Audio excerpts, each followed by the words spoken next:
মধ্যবিত্ত ঘরের বউ হয়ে কিভাবে সংসার খরচ থেকে মানি সেভ করতে পারবো। এই যে মানি কথাটা, এইটা কিন্তু আমরা মধ্যবিত্ত বলুন, বড়লোক বলুন, নিম্ন মধ্যবিত্ত বলুন, সবার কাছে এটা খুব ইম্পর্টেন্ট জিনিস। আর সেভ করাটা সেটা আরও বেশি ইম্পর্টেন্ট জিনিস। সেভ সেভ যদি না করতে পারি, তার পরের কালে কিন্তু আমার ধার দেনা হয়ে যাবে। আমাকে সেভ করলে তবে আমার ধার দেনা দিয়ে সংসার চলবে না। সেইটাই চলুন দেখা যাক ভিডিওর মাধ্যমে। যারা নতুন আছেন তারা সাপোর্ট করবেন, আর যারা পুরাতন আছেন তারা অনেক ভালোবাসা দেবেন আমার এই ভিডিওগুলোতে। চলুন, ফার্স্টে কি মানি সেভ করার চিন্তা ভাবনা রাখতে হবে। আমাদের কি জানেন তো, আমরা একটা চিন্তা রাখতে হবে। মানি সেভ টাকা, এই টাকা যে যত ইনকাম করুক, দেখুন যে 1 লাখ পাক, 2 লাখ পাক, 50 লাখ পাক, যাই পাক, 50,000, সবাই দেখবেন একটা মানিটা সেভ করে কিছু করার চিন্তা ভাবনা সবসময়, একটা কিছু নিজের পায়ে দাঁড়ানোর চিন্তাভাবনা সবসময় করতে হবে। এবার যারা মধ্যবিত্ত ঘরের বউ তারা কি চাকরি করবে এই টাকাগুলো দিয়ে? তা না, তার সংসারটাকে আরও উন্নত মানের তৈরি করবে। দেখো, সংসারে বাড়তি খরচ না হয় সেই দিকে খেয়াল রাখতে হবে। আমরা যখন 30টা দিন সংসার চালাই তখন কিন্তু আমাদের একটা বাড়তি খরচ হয়, জানো তো। সবার ঘরে বাড়তি খরচ, যেমন একটা এক্সাম্পল দিচ্ছি, যেমন ধরো আজকে রান্না করতে ইচ্ছা করছে না, বাইরে থেকে একদম 1,000 টাকার কোনো একটা ভালো বাইরে অর্ডার দিয়ে খাবার নিয়ে চলে এলাম। কিন্তু দেখা গেল সেই খাবারটা আমার খেতেও ইচ্ছা হলো না, ভালোও লাগলো না, তার থেকে ঘরে ডাল সেদ্ধ আলু সেদ্ধ দিয়ে একটু ঘি দিয়ে গরম গরম খেলে কিন্তু ভালো লাগতো। এই যে বাড়তি খরচ, বা একটা জিনিস, চাদর আছে, বিছনার পর্দা আছে, সব আছে, তাও মনে হলো না একটু কিনে ফেলি তো, এই কালারটা ভালো লাগছে তো, এই শাড়িটা ভালো লাগছে তো, এই চুড়িদারটা ভালো লাগছে, এইগুলো হচ্ছে বাড়তি খরচ। এগুলো আমি কিনবো, একটা মাস স্কিপ করে করে কিনবো, মানে আমি যে মাসে জমাচ্ছি আর তার মাসেও জমাচ্ছি, 2 মাস সেভ করে যখন আমি যেটা কিনবো সেটা তো নিশ্চয়ই 2 মাসের সেফের টাকা তো না, তার থেকে অনেকটা অ্যামাউন্ট কম। তো সেখান থেকে ধরো আমি বলতে চাইছি, ধরো এই মাসে আমি 1,000 টাকা জমিয়েছি, ও মাসেও আমি 1,000 টাকা জমালাম, তাহলে আমার টোটাল হলো 2,000 টাকা। ঠিক আছে, আমি যে জিনিসটা কিনবো সেটা হচ্ছে 500 টাকা। তাহলে আমি থার্ড মাসে গিয়ে, মানে 3 মাসের মাথায় গিয়ে কিনবো, 3 মাসের মাথায় গিয়ে কিনবো। তাহলে কি আমার 500 টাকা গেলে আমার 1,500 টাকা সেভ হবে। বুঝাতে পারলাম? তাহলে আমার মানে পুরো টাকাটা খরচা হচ্ছে না। তুমি যদি যে মাসে জমাচ্ছ সেই মাসেই যদি বাড়তি খরচ করে ফেলো, তাহলে তাহলে জমলো কোথা থেকে তোমার? চল এবার দেখি খরচের হিসাব। 1 নম্বর কি, বাজার খরচ। বাজার খরচ মানে কি, যেটা আমরা ডেলি খাই, আমাদের যেটা ছাড়া চলবেই না, দিনটাই শুরু হয় বাজার খরচের। মাছ, যা আমাদের পেটে যেটা আমরা দেব, আর আমাদের রাতটাও শেষ হয় সেটাই দিয়ে। আমাদের দুদিকটাই চিন্তা থাকতে হয়, দিনেও রাতেও। ডেলি যদি আমি 250 টাকার একটা বাজার ধরি, সেটা শাকসবজি হতে পারে, মাছ মাংস হতে পারে, শুধু মাংস হতে পারে, শুধু মাছ হতে পারে, বা হচ্ছে ধরো শুধু ডাল আলু সেদ্ধও হতে পারে। তাও যদি আমি ধরি 250 টাকা করে ডেলি একটা ধরে রাখি, তাহলে আমার 30 দিন হচ্ছে 7,500 টাকা আমার কিন্তু মাসে বাজার লাগছে, খাওয়া খরচ লাগছে। এবার হচ্ছে খাওয়া খরচ। এবার তুমি বলবে, বাবা এটাও খাওয়া খরচ, এটাও খাওয়া খরচ। হ্যাঁ, এই খাওয়া খরচটা একটা আলাদা হিসাব, সেটা তোমরা বুঝতে পারবে। সেটা হচ্ছে আমাদের সন্ধ্যাবেলা একটা না সুন্দর টিফিন হয়, জানো তো। ফুচকা হতে পারে, চাউমিন হতে পারে, এগরোল হতে পারে, ভেজিটেবল চপ হতে পারে, বেগুনি হতে পারে, মুড়ি চানাচুর হতে পারে, তারপর ঘুগনি মুড়ি হতে পারে, ঘুগনি হতে পারে, চাউমিন হতে পারে, এগরোল হতে পারে, সমস্ত রকম হতে পারে। সেই জিনিসটা আমি একটা ধরে রাখছি 25 টাকা। আমরা ভাবি কি, দূর বাবা টিফিনের, অনেকেই স্কিপ করে যাও, টিফিনের টাকাটা সাইড করে রাখো না। কিন্তু তোমরা দেখবে টিফিনের টাকাটাও সাইড করে রাখবে, তাহলে বাজার খরচটা চোখে দেখতে পাবে।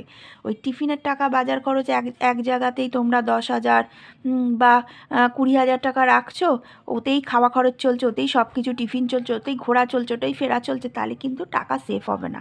আমাকে পার্ট বাই পার্ট করে করে রাখতে হবে। যেমন হচ্ছে বাজার খরচ রাখলাম 7,500 টাকা, খাওয়া খরচ যেটা, আর এই খাওয়া খরচটা হচ্ছে সন্ধ্যের টিফিন বা হচ্ছে দিনের টিফিন, যেটাই বলো না কেন। কেউ সন্ধ্যেবেলা চা বিস্কুট খায়, কিন্তু তাকে দিনে হচ্ছে অফিস যাচ্ছে, তাকে একটা টিফিন দিতে হয়, তখন তারও যেমন আমার হাজব্যান্ডকেই দিতে হয়। আমার হাজব্যান্ডের সকালে একটা মাছ মাংস ডিম যেটাই হোক সেটা হবে, আবার রুটির সাথে হবে। 25 থেকে 30 টাকার একটা সকালে টিফিন লাগে, আমার সেটা হচ্ছে মাসে 750 টাকা আসছে। এবার হচ্ছে মাসকাবারি খরচ।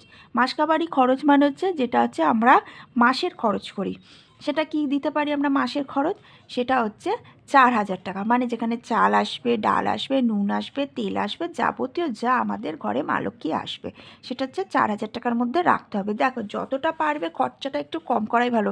4,000 টাকা বেসিক কিন্তু ভালো রকম হবে, যেটা একটা সংসারের সমস্ত এ টু থেকে জেড পর্যন্ত যা যা লাগে। হ্যাঁ, এবার তুমি যাতে বলো মেয়োনিজ নেব, চিজ নেব, তারপর হচ্ছে কেচাপ নেবো, তাহলে তো আরও বাড়বে, তখন 4 কেন, তখন 7,000 টাকাতে দাঁড়িয়েও যাবে মাসকাবারি বাজার। ম্যাগির হচ্ছে 4 প্যাকেট বড় বড় প্যাকেটের নেব, বিস্কুট দামি দামি নেবো, কুকিজগুলো যেগুলো ধরো তোমার 160 টাকা করে কুকিজ সেগুলো নেবো। হ্যাঁ, এরম করলে কিন্তু অনেকটাই বাড়বে। কিন্তু একটা মধ্যবিত্ত ঘরে মোটামুটি চাল, ডাল, নুন, তেল, শুকনো লঙ্কা, পাঁচফোড়ন, গরম মশলা, জিরে, হলুদ, আটা, ময়দা নিয়ে যেটা সংসার হয় সেটা কিন্তু তোমরা 4,000 টাকার মধ্যে করতে পারো। স্কুল খরচ 1,000 টাকা, একটা টিউশন 1,000 টাকা, তারপর হচ্ছে বাচ্চার খাওয়া খরচ হচ্ছে 1,000 টাকা ধরে রাখো, তাহলে হলো টোটাল 3,000 টাকা। এই যে 50 টাকাটা 500 টাকাটা ধরেছি, এটা হচ্ছে একটা গাড়ি ভাড়ার জন্য, যে টুকটাক লেগে থাকে সেই গাড়ি ভাড়ার জন্য লিখেছি। তাহলে হয়ে গেল হচ্ছে 3,500 টাকা, কিন্তু একটা বাচ্চা স্কুল কমপ্লিট। আমার 1,000 টাকার মধ্যে একটা স্কুল দেবো, 1,000 টাকা টিউশনি, 1,000 টাকা বাচ্চার খরচ, মানে দুধ আছে, তারপর তোমার হচ্ছে যা হোক কিছু একটা টিফিন থাকে সেটা নিয়ে 1,000 টাকা, তাহলে হলো টোটাল 3,000 টাকা। 500 টাকা হচ্ছে গাড়ি ভাড়া বাচ্চাকে, ওই যেমন আজকে আমি আমার মেয়েকে 20 টাকা দিলাম, টিফিন দিয়েও আমি 20 টাকা দিলাম, এই কারণে এক্সাম আছে, আসবে, বাই চান্স খিদে পেয়ে গেল, গাড়িতে আসে, তারপরে গাড়িতে 2 প্যাকেট দুটো হয়তো কেক নিয়ে নিল, কি বিস্কিটস নিয়ে একটু জল খেয়ে নিল। এরকম বাচ্চাকে সবসময় হাতে 10-20 টাকা ব্যাগে ফেলে রাখতে হবে। বাচ্চার হাতে টাকা দেওয়া উচিত না, ব্যাগে ফেলে রাখতে হবে। আমি কিন্তু একদম বাস্তব প্র্যাকটিক্যালটা তোমাদের সাথে শেয়ার করছি। ফল আছে, দুধ আছে, বাদাম আছে। একটা বাচ্চা ঘরে সবাই আলমন্ড, আমরা জানি যে মোটামুটি একটা মধ্যবিত্ত ঘরে আমরা আলমন্ড অ্যাফোর্ড করতেই পারি, দুধ অ্যাফোর্ড করতেই পারি, ফল দিতেই পারি। তো সের জন্য আমি রাখলাম 1,000 টাকা রাখলাম। এই সংসারের যে হিসাবটা দেখছো, এটা মধ্যবিত্ত বলি কথা, কিন্তু এটা হচ্ছে উচ্চ মধ্যবিত্ত। মানে কি বলতো, মাথা উঁচু করে সংসার চালানো, ধার দেনা না করে। এর মধ্যে দেখো খাওয়া খরচ, ফল, দুধ সবই তো আছে। তাহলে আমি মধ্যবিত্তটা হলাম কোথা থেকে? হ্যাঁ, হলাম এই কারণে যে এই যে আমাকে হিসাব করে করে চলতে হচ্ছে, এটাকেই বলে মধ্যবিত্ত। আর যারা হচ্ছে মানে উঁচু তরের আছে, যাদের ইনকাম বেশি, তাদের তো এত হিসাব করতে হয় না। আর আমরা কি করি, মাইনা পেলেই আমাদের একটা হিসাবে রাখতে হয়, কাজের মাসিকে দিতে হবে, রান্নার লোকের জন্য রাখতে হবে, খাওয়া খরচের জন্য রাখতে হবে, এই জিনিসগুলো রাখতে হবে। এবার দেখো গাড়ি ভাড়া, ফোন, টিভির জন্য আমি 2,000 টাকা রেখেছি। গাড়ি ভাড়া মানে হাজব্যান্ড যাবে কি তুমি গেলে, মেয়েকে টিউশনি বা ছেলেকে স্কুল থেকে আনতে হবে, যেমন আমি আজকে বেরোবো, আমি আজকে ওর গাড়ি আছে, কিন্তু গাড়িওয়ালা দাদা আসবে না, ওনার কোনো কাজ আছে, সেজন্য আমাকে আনতে যেতে হবে। আমাকে আনতে গেলে 80 টাকা, আমার মেয়েকে আনতে গেলে 80 টাকা লাগে। তো 80 টাকাটা আমি কোথা থেকে দেবো? ওই 80 টাকাটা এই গাড়ি ভাড়ার জন্য আমি সাইড করে রেখে দিই, একটা ব্যাগের মধ্যে ফেলে রাখি। তো এইভাবে যদি গুছিয়ে করো না, এখানকার টাকা এখানে যাবে না, এখানকার টাকা এখানে আসবে না, ধার দেনাও করতে হবে না, ব্যাংক থেকে টাকাও তুলতে হবে না। গ্যাস হচ্ছে 900 টাকার গ্যাস, ইলেকট্রিক হচ্ছে 1,000 টাকা। আর মানি সেভ করতে হবে, কিন্তু এটা 1,000 টাকা। আগে কিন্তু আমি দিতাম 2,000 টাকা দিতাম, দেখবে আমার পুরনো ভিডিওতে 2,000 টাকা। এখন জিনিসের দাম বেড়েছে, সব ডবল হয়েছে। আগে সবজি ছিল 20 টাকার কিলো, এখন সবজি হচ্ছে 40 টাকা কিলো। আগে আলু ছিল 25 টাকা কিলো, এখন আলু হয়ে গেছে 50 টাকার কিলো। তাহলে আমি সেভটা কোথা থেকে করবো? আমাকে সেভটা কমিয়ে দিতে হবে, মানে কমে যাবে, নিজেই কমে যাবে, তোমাকে কমাতে হবে না। সংসার চালাতেই তুমি বুঝতে পারবে, কোনো মাসে 1,000 জমবে, কোনো মাসে 1,500 জমবে, কোনো মাসে 2,000 জমবে। কিন্তু হ্যাঁ, যখন মাইনে পাবে একটা থোট অ্যামাউন্ট, সেটা কিন্তু ব্যাংকে ফেলে তারপর সেই স্যালারিটা নিয়ে আসবে।